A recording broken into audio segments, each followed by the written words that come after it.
Good morning, student. This lecture is for MCOM first semester. Subject Marketing Management, and topic is disadvantages of global marketing.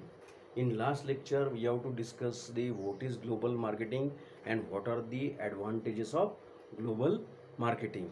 In this lecture, we have to discuss the disadvantages of global marketing. Global marketing. We already discussed that for each and every concept there are some pros and some cons also. कुछ advantage होते हैं, कुछ disadvantage होते हैं. There are numbers of advantages of global marketing management, numbers of advantages. Even as a customer we are getting more advantages due to globalization or global marketing of that particular product. Global marketing की वजह से जो है competition increase हो रहा है, और जितना कंपटीशन इंक्रीज होगा who is benefited? Customer is benefited. आप बेनिफिटेड हो रहे हैं, हम बेनिफिट हो रहे हैं because we are the customer. क्योंकि मार्केट में कंपटीशन बढ़ रही, कंपटीशन की वजह से टेक्नोलॉजी जो है वो टेक्नोलॉजी अच्छी से अच्छी टेक्नोलॉजी आ रही है, और कंपटीशन ज़्यादा हो रही है, और टेक्नोलॉजी अच्छे आने के बावजूद भी there is a price war between the companies, and the price of the product should be as low as possible. Every marketer is adopting the strategy of lowering the price of that particular product to gain the customer confidence. So here there are few disadvantages of global marketing. So what are the disadvantages? So first one is the number one, inconsistency. You have to refer unit number 4 and page number 7. Unit number 4, page number 7. So first one is the inconsistency in consumer need. Inconsistency in consumer needs. What types of inconsistency? It refers to inconsistency in the demand of the customer in various countries, because we cannot predict the demand of that particular product from particular country. We have to predict the our country's demand, but it is not easy to predict of that particular product demand in different countries, because the cultural differences, language differences, climatic differences, geographical differences, each and everything should be differentiated. So it is not easy task to forecast the exact demand of that particular country. So it is the inconsistency in the consumers needs. Second one is the inconsistency in customer response. So what is inconsistency in consumers response? It implies that the response of the international customers can be totally different from the domestic market. अब customer का किस प्रकार का response आता है?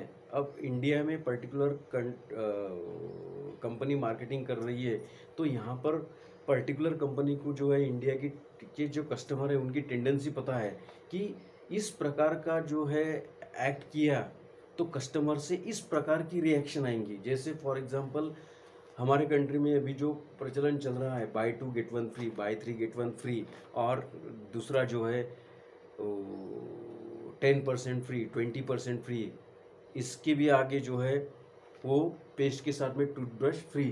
तो ये India के जो कस्टमर हैं उनका जो बिहेवियर है, उनकी जो टेंडेंसी है, उसको ध्यान में रखते हुए ये सभी स्कीम जो है वो लाई गई है. अब जरूरी नहीं है कि सेम जो कॉन्सेप्ट है, सेम जो स्कीम है जो इंडिया में लॉन्च हो रही है वो इंडिया के कस्टमर का स्टडी करके लाई हुई है. अब सेम जो है सेम थिंग अगर फॉरेन कंट्री में हम इम्प्लीमेंट करते हैं तो we can't say that we are getting success in that particular scheme in foreign country. अब फॉरेन कंट्री जो है उनकी डिमांड, उनकी सोच, उनकी साइकोलॉजी, उनका बिहेवियर, उनके लाइक्स, उनके डिसलाइक, उनका जोग्राफिकल लोकेशन, उनका geographical area, each and everything, उनका culture, each and everything should be different.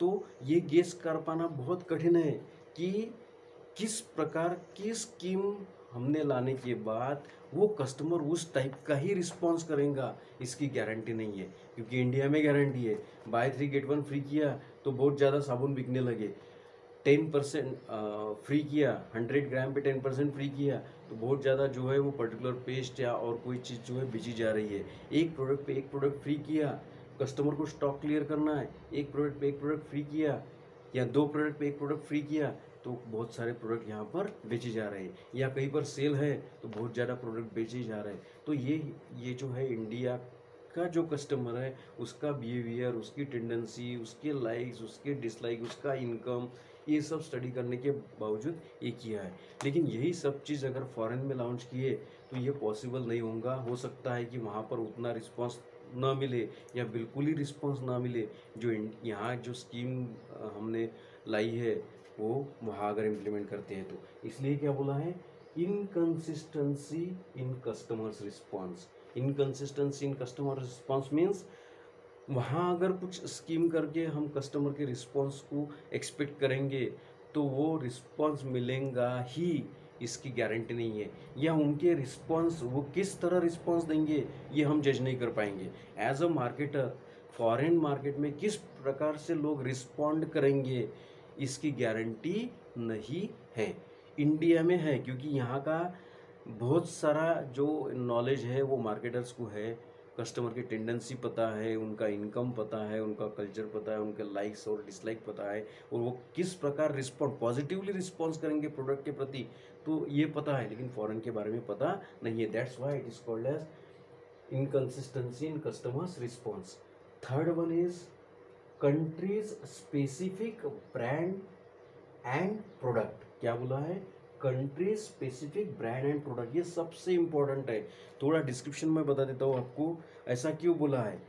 Specific country specific brand and product, it refers to the preference of the customer for the domestic product. अब यहाँ का product हम America में बेच रहे हैं तो नेचुरली जो अमेरिका का कस्टमर है वो पहला प्रेफरेंस जो है वो उनके डोमेस्टिक प्रोडक्ट यानी उनके कंट्री में बना हुआ प्रोडक्ट पहले उसको जो है वो प्रेफरेंस देंगे, बाद में हमारे कंट्री को देंगे। रीज़न चाहे कुछ भी हो, वो टेंडेंसी रहे, साइकोलॉजी रहे या और कुछ रहे, लेकिन समझो कॉस्मेटिक के वहाँ 2 प्रोडक्ट मार्केट में अवेलेबल है, एक इंडिया का है एक अमेरिका का है, अमेरिका के ही मार्केट में है तो वहाँ का कस्टमर क्या करेगा, वहाँ का कस्टमर वहाँ के प्रोडक्ट को जल्दी रिस्पॉन्ड करेगा, लेकिन इंडिया के प्रोडक्ट को रिस्पॉन्ड बाद में करेगा। यहाँ उल्टा हो सकता है। इंडिया में अगर दोनों प्रोडक्ट बेचे जा रहे हैं, एक इंडिया का है एक दूसरे कंट्री का है, तो कस्टमर का रिस्पॉन्ड पहले जो है वो इम्पोर्टेड चीज़ों में होता है, वो पहले वो ज़्यादा पैसे देके भी वो परचेस करता है, तो ये ह्यूमन टेंडेंसी है। तो यहाँ पर क्या बोला है कि country specific brand and product, जहाँ पहले से वहाँ ऑलरेडी उनके बनाए हुए प्रोडक्ट है और उनके बनाए हुए प्रोडक्ट रहने के बाद हमारा प्रोडक्ट अगर वहाँ लॉन्च होता है तो कस्टमर जो है वो इमीडिएटली रिस्पॉन्ड नहीं करेगा, कस्टमर इमीडिएटली बिलीव नहीं करेगा। वो तभी बिलीव कर सकेगा जब वो पर्टिकुलर प्रोडक्ट की क्वालिटी, उसकी प्राइस, वो सब कुछ जब उसको सूट होगा तभी वो पर्टिकुलर प्रोडक्ट को परचेस करेगा। इसलिए बोला for example Indian might like a traditional product whereas an American might like technologically advance product. इसका एग्जांपल एक दिया हुआ है कि इंडिया में बहुत सारे ऐसे ट्रेडिशनल प्रोडक्ट बेचे जाते हैं, वही प्रोडक्ट अगर वहाँ पर हम बेचेंगे तो वहाँ पर बेचे नहीं जाएंगे, because they wants more advance technological product. उनके जो प्रोडक्ट है या उनकी जो डिमांड है वो बहुत एडवांस टेक्नोलॉजी की डिमांड है। उसी प्रकार का प्रोडक्ट अगर हम वहाँ बेचेंगे तो बेच पाएंगे, अदरवाइज नहीं बेच पाएंगे।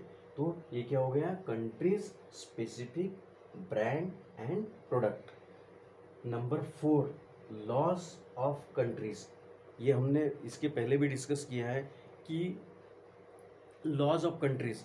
अब हमको अगर अमेरिका में प्रोडक्ट बेचना है या प्रोडक्ट की मार्केटिंग करना है, वहाँ के मार्केट में एंटर होना है, तो हमको जो है we have to complete a lot of legal formalities, बहुत सारे लीगल फॉर्मेलिटीज़ करना पड़ता। सबसे पहले तो वो स्टैंडर्डाइज प्रोडक्ट बनना पड़ता है जिसकी रिक्वायरमेंट वो है, वो स्टैंडर्ड वो क्वालिटी वो मेंटेन करते हैं, वो चेक करते हैं, और जब उनको पता लगता है कि ये प्रोडक्ट वही स्टैंडर्ड का है, वही क्वालिटी का है, ये कोई कुछ भी तरीके से हार्मफुल नहीं है, तभी उसकी परमिशन मिलती है। तो ऐसी एक नहीं कई सारी परमिशन जो है वो निकालनी पड़ती है और लीगल कॉम्प्लिकेशंस बहुत ज़्यादा रहने की वजह से बहुत सारे मार्केटर्स जो है वो इंटरनेशनल मार्केट में एंट्री नहीं करते, क्योंकि बहुत सारी फॉर्मेलिटी, इंडिया में मार्केटिंग करना आसान है लेकिन यहाँ के मार्केटिंग करना आसान in the sense legal formalities में, लेकिन यहाँ का प्रोडक्ट अगर वहाँ बेचा जा रहा है तो जो लीगल फॉर्मेलिटीज़ है वो लीगल फॉर्मेलिटीज़, बहुत सारी लीगल फॉर्मेलिटीज़ रहती है और बहुत सारी जो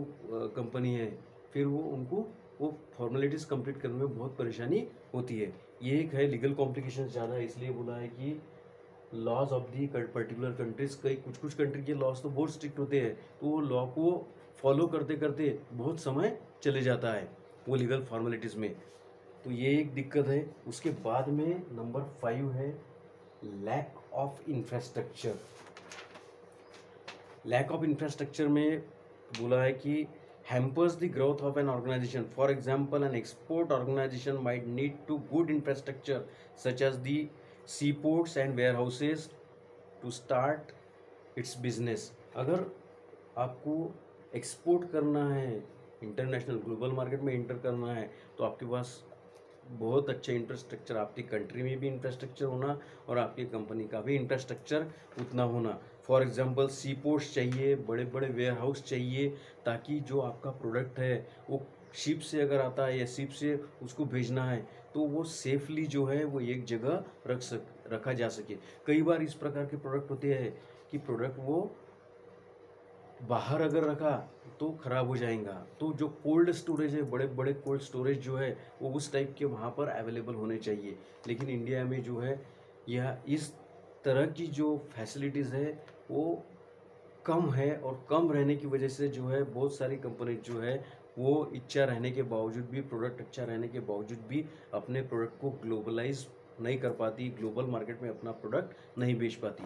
इसलिए उसको बोला है कि लैक ऑफ इंफ्रास्ट्रक्चर है। लैक ऑफ इंफ्रास्ट्रक्चर की वजह से जो है वो प्रोडक्ट जो है वो ग्लोबल मार्केट में नहीं बेचा जा सकता। इसलिए ग्लोबल मार्केट में प्रोडक्ट बेचने के लिए बहुत अच्छे इंफ्रास्ट्रक्चर होना ज़रूरी है। तो यहाँ पर हमने क्या देखा, यहाँ पर जो है वो ग्लोबल मार्केटिंग मैनेजमेंट के हमने जो है वो डिसएडवांटेजेस देखे। डिसएडवांटेजेस में पहला देखा था इनकंसिस्टेंसी इन कंज्यूमर्स नीड्स, उसके बाद में दूसरा देखा था इनकंसिस्टेंसी इन कस्टमर्स रिस्पॉन्स, तीसरा देखा है country specific brand and image, चौथा देखा है लॉज ऑफ कंट्रीज, और पांचवा देखा है लैक ऑफ इंफ्रास्ट्रक्चर। इसके लिए आपको पेज नंबर 7 और पेज नंबर 8 यूनिट 4 का आपको रेफर करना है। आज के लेक्चर के लिए इतना ही, बाकी नेक्स्ट लेक्चर में कंटिन्यू करेंगे। Thank you.